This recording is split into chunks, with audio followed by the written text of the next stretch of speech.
Howdy minions, goons, and soon-to-be servants of the Nimzy Nova Empire. The Switch 2 is coming out soon, and that statement either made you rock hard or angered you more than picking up a 20 just for it to turn out to be one of those fake $20 bills with the writing about some guy named Jesus. But because it's coming out soon, I wanted to talk about some of the things that I don't like about the Switch 1, and that I hope Nintendo will fix with the sequel. This is all going to be unscripted after this, so forgive me if I come across as a bit rambly. I'm not going to be as detailed as the scripted stuff. This is kind of just like, you know, let's just chat about this. Let's be casual. So of course the first thing I hate about the Switch is the same thing that most people hate about the Switch, is that it's incredibly low frame rates on pretty much just about everything. Thankfully that's been sort of confirmed to not be the case with the Switch 2. With better hardware, it's going to run your old games better, and it's going to hopefully run new games better as well too. But it's Nintendo. There's always a chance that it's not going to be 60 FPS, but pretty much everything doesn't run at 60 FPS besides PC.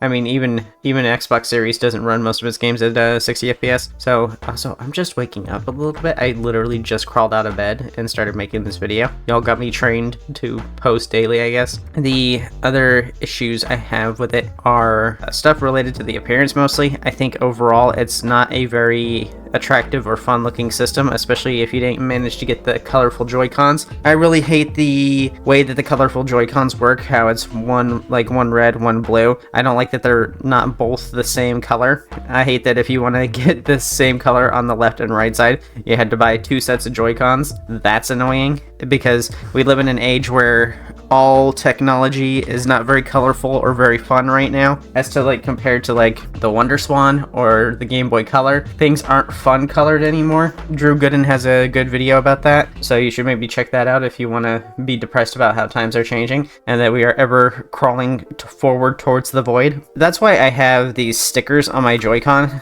Typically I wouldn't put stickers and stuff like that on my system. Like, I think the skins look particularly good on the Switch, but that's why I have these, because I don't think the Switch looks that great. It's just kind of a plain black color, and we already know that the Switch 2 is just the plain black color as well, and that's because it costs extra money to make colorful plastic, because a lot of times black, white, or gray is the default colors for plastic because of the plastic manufacturing process. They come in these little bags of beads, and they melt it all down, and black, gray, and white are default colors that don't cost extra. So getting something like red or blue Joy-Con costs them extra money. So the other physical features I hate is I hate that this kickstand is so dang small. It's very tiny. It also hides the SD card. I hate how small that is. It is not really strong enough to hold the system up. It is on one side, but if you were on like a plane or something like that, or a stiff wind were to come along, it would just blow it right over.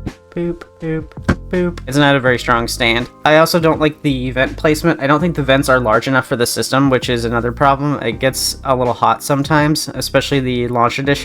Although that might be the thick plastic sticker I have on it. You know, some things you gotta sacrifice for the sake of fashion. But the vents are way too small. I think the vents should be bigger, and I think vents can be part of the design. I think it can look really cool with a ton of vents all over it, but they only have a couple. They have at the top here, on the back here, and that's it. The other issue I have is the USB-C placement. Everybody doesn't like this. I don't like that the USB-C placement is at the bottom of the handheld, because it's so uncomfortable to charge from the bottom there. We knew a long time ago that the bottom wasn't the ideal placement for this kind of stuff. Like with the Dreamcast controller, the cord came out the bottom, and then you had to wrap it under it, and there were clips in the back that you would press it into from under there to keep the cord going forward. So even though Sega knew people didn't like the cord coming out of the bottom, they still did it, but they had a solution for it. There's nothing like that here. There's no cord clip in the back to keep it out of your way, so it's constantly in your way. Oh my gosh, I didn't realize my Switch was so grimy. Nothing looks grimier than when it's under a camera. The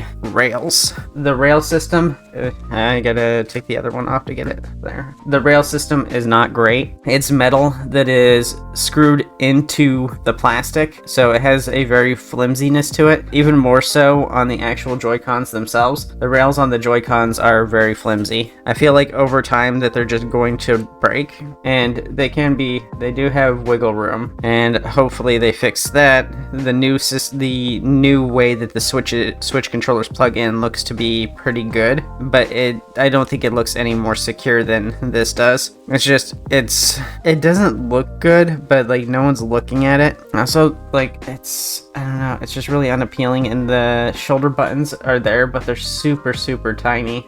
So you have to use that little slide-on rail, and that little slide-on rail is it's ugly. I think this is cool that you can do vertical and sideways, but I don't like it because of the positioning of the stuff. It's uneven. The asymmetry, it really bugs me more than it should, but that is asymmetrical bothers me, and that the two aren't also asymmetrical really bothers me. They don't match each other, but I get it. It's a concession that had to be made in order for this feature to work, and I do like this feature. I just don't like that it's asymmetrical, and there's nothing you can really do about it. I don't like how small the bumper buttons are. These are way too thin, and they don't fit adult hands, even though this system is very good fit for adult-sized hands. And then I don't like that the triggers aren't full triggers. They're just buttons. They're buttons and they look like they're triggers, but they're not. They're not full triggers. I like having full triggers on my games because I like to be able to do half presses and stuff like that, and hair triggers and stuff like that, so that when I'm shooting in a game, I can press it halfway and then I can, hit it faster than I can with this. This has a set limit. It has no pushback. It's just click. So I think that aspect of the controllers also sucks. The joysticks, of course, are genuinely terrible because of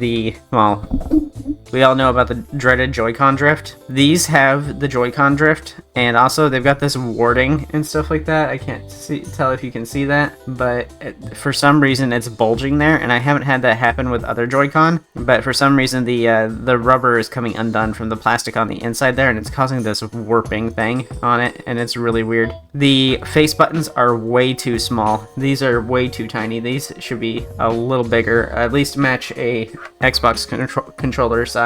That's really uncomfortably small. Although, I really think Nintendo should have never stopped using the GameCube layout for their face buttons, because considering that Nintendo is often the first console for many kids, that GameCube layout is perfect for children because it makes it easy for them to find the buttons. The button that is used the most is the biggest, and the button that's used the second most is directly next to it. So, I think in terms of design, the GameCube layout for buttons is ideal for people who are learning how to play. But the Xbox layout is perfectly fine if you're someone who's got some time with it, but these are way too small. These are like, when you play for long game sessions, they start to feel uncomfortable underneath your thumb, like little tiny needles. It's more so worse on the D-pad side, because the D-pad side is these individual buttons. And this is something I've complained about with the WonderSwan. Because the D-pad is separated, you can't roll your thumb around the buttons as easily. Not like you can with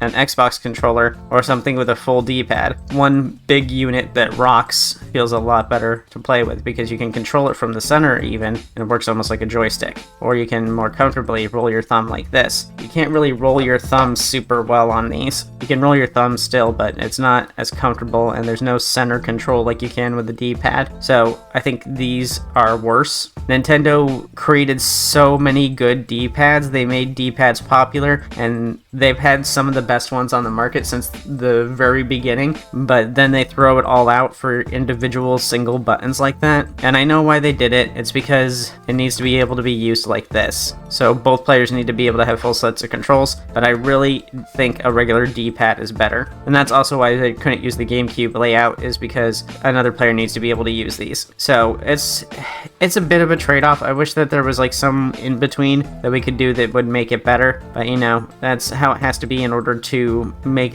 these function as individual player controllers. I think the Switch 2 is also ergonomically bad. There is no grip, there is no bumps, a flat tablet all the way down to the back. The closest you can get to a grip is where you can place your middle fingers at the back here, just below the ridge on the trigger. I think that's uncomfortable. And then I don't like the accessories, like the slotted in controller, the one where you slide the Joy-Con into the rails, because it's a combination of the Joy-Con plus a controller rail that would make it work as a controller. And instead of getting a good controller out of it, you got just okay controller controls for the wireless mode, really bad form for a regular controller. So these Joy-Cons, I think the Joy-Cons could be better. I just don't know how. It's just the Joy-Cons in general aren't good controls. They're just okay as wireless ones, but because they're not as good as the Wii remote, because they don't have that ergonomic design to it. And then they're bad as a slotted in controller, like trying to mimic a Pro or whatever, because it's not designed for that too. It's not good at either of these. It's some weird middle ground. And some people are going to be like, that's a little crazy. That doesn't make sense for you to complain about.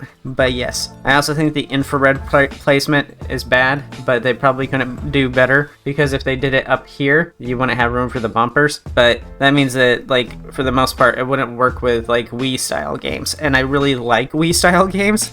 Some of my favorite games are on the Wii, like Metroid Other M. I'm just kidding. I own it, but I've never played it. I own 2 copies and I've never played it. I think the infrared placement, they should have found a better place for it, or hey, crazy idea, don't include it at all. It's an added expense that if you're not going to utilize ever, it doesn't need to be added. And I know the infrared placement is used for some mini games, but I think outside of 1-2 Switch, I don't think anyone really uses it. I think that's all I have an issue with on the design portion. I think the card placement is fine, although I like an exposed cartridge slot somewhat so that I can see the game like this. But honestly, having a transparent section on the back of the Switch would look really weird, so I don't think that's okay either. I also don't like the slide-on rails for the Joy-Con either, the ones with the wrist strap. Those feel really, really cheap, and I think in general, too many gimmicks drives up the cost of the controllers, and driving up the cost of the controllers makes everybody miserable, and that's why I'm kind of 50-50 on the Switch 2's mouse functionality. Like, it's cool that the mouse is there and it can be used to play Metroid, but on the other hand, that extra bit of functionality just adds more cost onto it, and I think anyone who's using a console has already given up on not being able to use a mouse.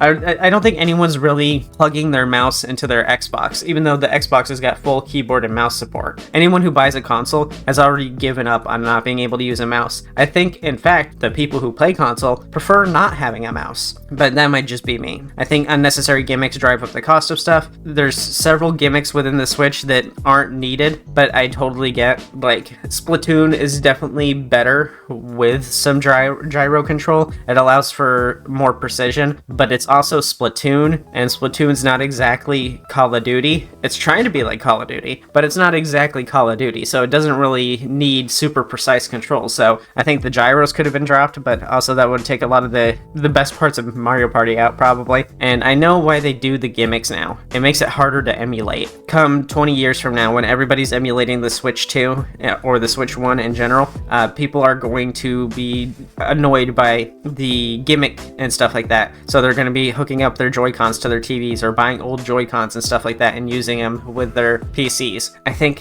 Nintendo adds all these gimmicks as a way to make emulation harder, but also because they want to have fun silly little gimmicks. Now, for the software side of stuff, home screen. The home screen really sucks. It has not changed since launch. It has been out for about a decade now, and there has been no changes to the main screen. And the main screen is really starting to show its age because they're forcing a billion things in here, and it's just making it look worse as time goes on. First off, there's no theme system. There's no way to change the background. There's no customization there. People who have the Switch and stuff like that, they all have their favorite little accessories. They have their skins, they have their favorite colors, they have limited edition consoles and stuff like that. The light came in so many colors. People want the ability to customize their stuff, and then you don't have custom themes that we can use. You have black and white, and that's it. And then this is suitable, but this layout also isn't ideal. If you have a lot of games like I do, having just one row of games that you have to slide through is slow. It takes a while. Your games need to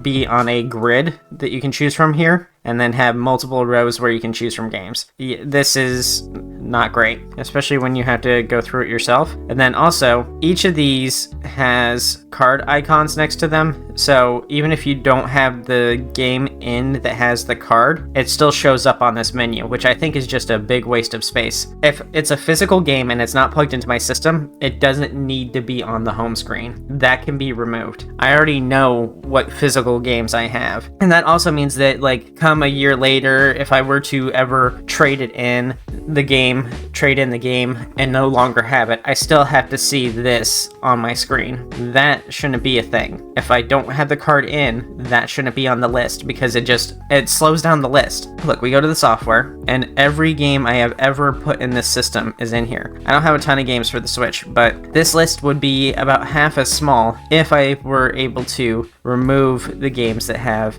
cards that I don't have the cards in here anymore. Like, this shouldn't be in here. It's really that simple. If I don't have the game in, it shouldn't appear on this list. I can just look at my shelf and pull the game out. Like, yeah, I know I have Disgaea 6. I don't need it to show up here too. It's just a waste of space, and it makes browsing games slower. And Nintendo already has a really slow system to browse games. Like, you can make folders using the group thing. I've never done that.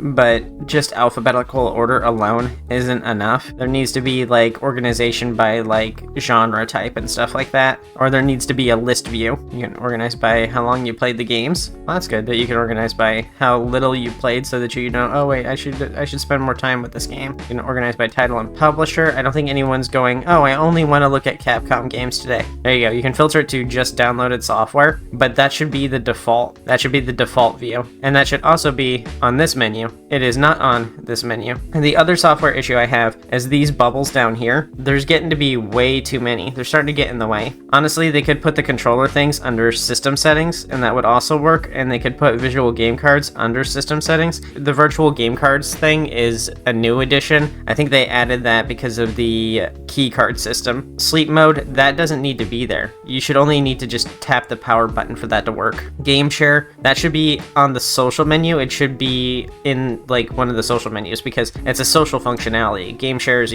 sharing your game with other people. Album, this is your gallery. I think this probably is fine here, but I think it also could have probably been its own app. The eShop has to be on the main page. It really can't be anywhere else, because it's an advertisement. And news makes sense here as well. And then Switch Online, it only makes sense to be here if you don't have it. I think it should be an app in itself instead of being down here. I just think this area down here is too cluttered. This could probably have been moved up here in place of all the accounts. The only account that needs to be showing up at the top here is the one that's logged in. Then they could have reduced the amount of things on this menu and then put that up there, and then put this in a sort of like list view or grid view to make game selection easier, to show more games at once. And then, what is the point of this area down here? This does nothing. I think people know pressing A will open things. And then this icon here, that shows the status of whether it's in the dock or not. I think I can look at it and tell you whether it's in the dock or not. Alright, and then let's talk about the social features. I'm not someone who plays my Nintendo online. My PC is my online gaming system. My Xbox Series S is my online gaming system. So here you can see my profile, my Switch friend code, the games that I played, and it tells you how long I played for them. Oh, I played WarioWare Get It Together for 70 hours. That's a long time to play for something that I was just about. I like that I could play for 125 hours or more. You know what? Actually, that makes sense. So that's cool, but I also would have liked a dedicated page for your game stats. So the friends list is fine, except it shows these pictures for everyone. Your profile pictures can't really be custom. The closest you get to custom profile pictures is having your me on it. Other than that, all of these are ones that come with your system or you earn through some sort of rewards program. If you can't customize your profile picture, having this profile picture here serves no purpose. See, 3 people and then myself all have the same profile picture. Having a profile picture showing doesn't help me find my friends easier, because we can't upload our own custom profile pictures. On the Series S, we can put our own pictures as our profile picture, and that would make things a lot easier. It would make it a lot easier to find people. And if you can't have custom pictures, then having these pictures on here at all is a waste of time. Instead, it should be a list view of your friends. Like, here's David. Michael, Alan, Gertrude, Agatha, and then just have it in the list view, and then click them, and then it brings up the profile picture and all the other profile information. I don't need all of this. I don't need a big grid view like this. And see, if you have a lot of friends, because I'm so popular, it makes browsing it a pain. So, and then the trending tab, this is just games that are popular among my friends. Of course, my friends like Hello Kitty, WarioWare Move It. I don't have that one. You can see the games your friends play, but again, this is like, there's so much space here that could be used. Like, these options could be moved a little bit further to the left, and it could show more game options. I think the game icons are also a little too big, so I think this also isn't that great. I think personally this trending tab is kind of functionless. I think this could have also just been put into the friends list or the social menu or something like that. Maybe, I don't know. I don't know what they could do with it here, but I think the trending tab is a little useless. Online play invites, this shouldn't be here. This should be within the games. Friend suggestions, this should be like further down in the, like at the bottom, because you use this once and then never again. Adding a friend is fine, and user settings is fine. This stuff is fine. Now, the next thing I have an issue with is the eShop. The eShop is just a mess. Give it a second to load up. For one, it's slow. I have fiber internet and this is slow. Like, look at that. It takes so long to load things. I have fiber internet. I have 1000 megabytes up and down. I have the best internet that you can get currently. And look how slow that is.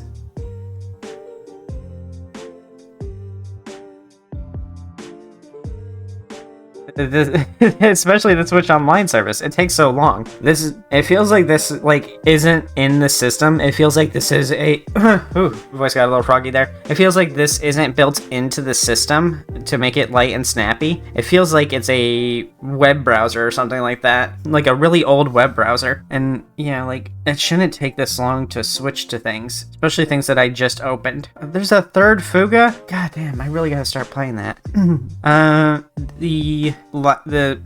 The other thing that's an issue, games don't have a review system. There's no likes or dislikes, there's no star rating, and it really needs it. There's likes, but it doesn't tell me how many likes the game has. So the Switch has a huge problem with garbage being on it. Like, Steam has a really bad problem with just having so much garbage on it, but they still somehow have less garbage than the Switch store does. The Switch store is just filled with so much garbage, especially here on the recent tab. Like, you can look through this and just see a bunch of stuff that just doesn't matter. There's like hot and hentai. You can't tell me like hot and hentai is a big seller. Also, I doubt that there's any actual hentai in here. Oh, so hentai.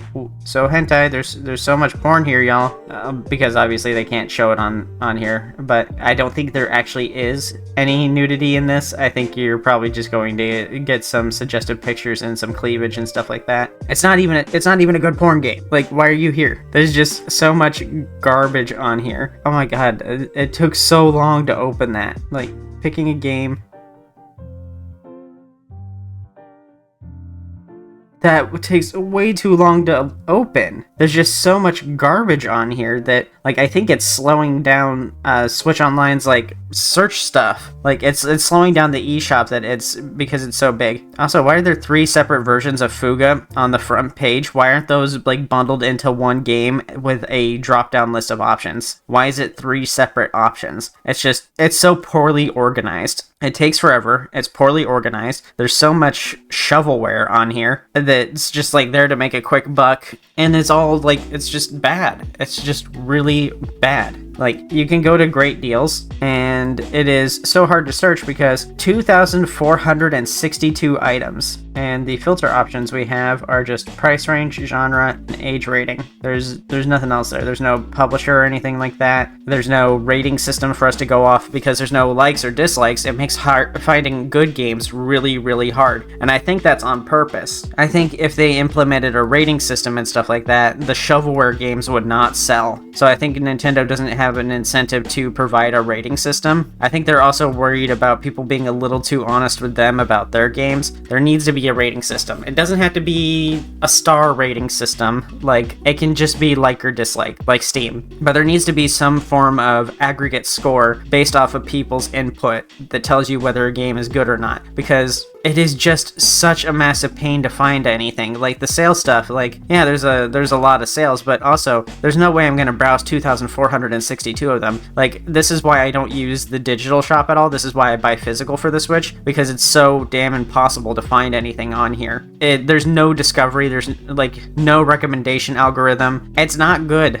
The store is not good. And like, if you want people to make more digital purchases, you need to have a better storefront, and this is just not it, especially with how slow it is. It's genuinely a pain to find anything. I feel bad for any kid who is given a gift card for one of their many human holidays. You do have the bestseller section here, which helps a little bit, but the bestseller section is mostly, this is junk you've already got or things you already know about. There's no discovery here. I'm not finding anything new here. This is all stuff that everyone knows existed already. So I think the eShop fails to be a very good shop. Another problem I have with the Nintendo that I know is never going to get fixed is the Nintendo tax.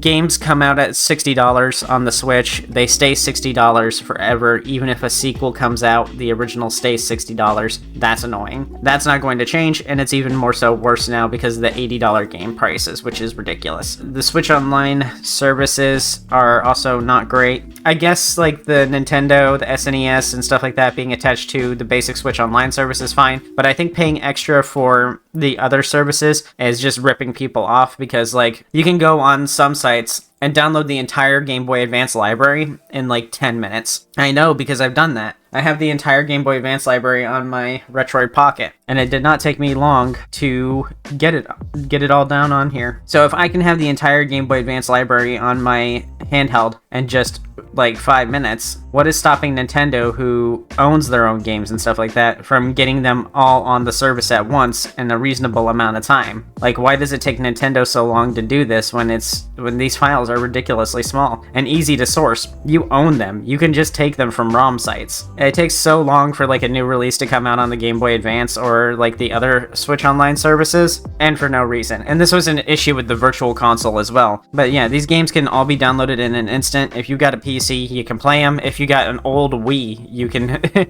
you can emulate them on there too, and it's just as fast to set up. And the time that it takes Nintendo to add a new game to one of these services, you could hack your system, upload every single game from from the system that you're trying to play, and beat like 5 of them before Nintendo comes out with a single new one on these services. The only reason that it exists here is just convenience. I honestly don't have Switch Online right now because I haven't used Switch Online in a long time, because the only reason I would ever use it is to emulate, and I don't really need that. I don't really need to emulate on the Switch. For $30, you can get an RG28XX and emulate all of these just fine, except N64. N64, for some reason, is harder to emulate. But you could emulate the entire rest of these just fine for just $30, and you would pay that fee once. You would not have to pay it yearly. So I think personally the Switch Online service is a bad service because the lack of availability, how long it takes to add things, the cost of the additional features. I think the NES and SNES one is fine, but the other system should be included in that Switch Online price. And then Switch Online in general just doesn't feel like a good deal to me, because